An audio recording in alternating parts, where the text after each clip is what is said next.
দর্শক শ্রোতা দেশ ও প্রবাস থেকে যারা এই মুহূর্তে আমাদের ভিডিও দেখছেন সবাইকে ধন্যবাদ জানিয়ে শুরু করছি আজকের ভিডিও।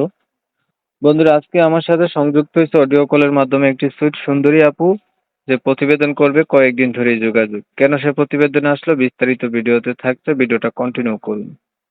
আসসালামু আলাইকুম। ওয়ালাইকুম আসসালাম। কেমন আছেন আপু, ভালো আছেন?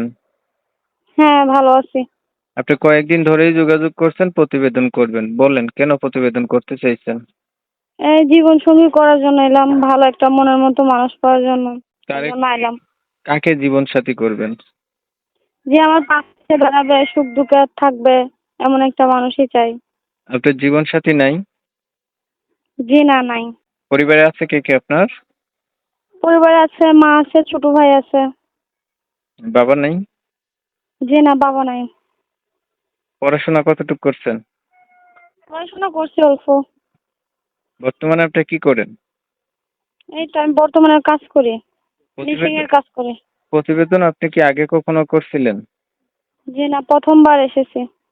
আচ্ছা, একটা মনের মতো মানুষ পাইলেন, মানুষটার বয়স একটু বেশি হইলো বা দেখতে কালো হইলো বা আগে বিয়ে করতে সমস্যা নেই। এমন হইলো, না, এটা আমার কোনো প্রবলেম হইব না। তো কি করতে হবে? হচ্ছে আপনার সুখে দুঃখে পাশে থাকবে এমন মানুষ পাইলে আপনি হ্যাঁ, তাকে জীবন সাথী করবেন। হ্যাঁ, হ্যাঁ, এমন একটা মানুষ পেলে জীবন সঙ্গী করব।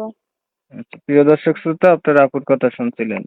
সে হচ্ছে খুব সাদামাটা মনের একটা মানুষ। যেমনই হোক, ভালো একটা মানুষ যদি হয় তার পাশে থাকে সুখে দুঃখে, এমন মানুষ পেলে বিয়ে শাদী করবে, জীবন সাথী করবে। আমি ওনার কথা আপনাদের মাঝে তুলে ধরছি, বাকি বিস্তারিত ওনার সাথে আপনারা অবশ্যই যোগাযোগ করে জেনে নেবেন। অনেক সময় নিয়ে ভিডিও দেখছেন, এর জন্য ধন্যবাদ। ভিডিওটা যদি ভালো লাগে একটা লাইক দিবেন, একটা শেয়ার দিবেন, ইমো মেসেঞ্জারে ছড়াই দিবেন। আপনাদের মতামত গুলো কমেন্টে জানিয়ে দিবেন। চ্যানেল ভালো লাগলে সাবস্ক্রাইব করতে ভুলবেন না। অনেক সময় নিয়ে ভিডিও দেখছেন, এর জন্য ধন্যবাদ সবাইকে। সবাই ভালো থাকবেন, সুস্থ থাকবেন। আল্লাহ হাফেজ।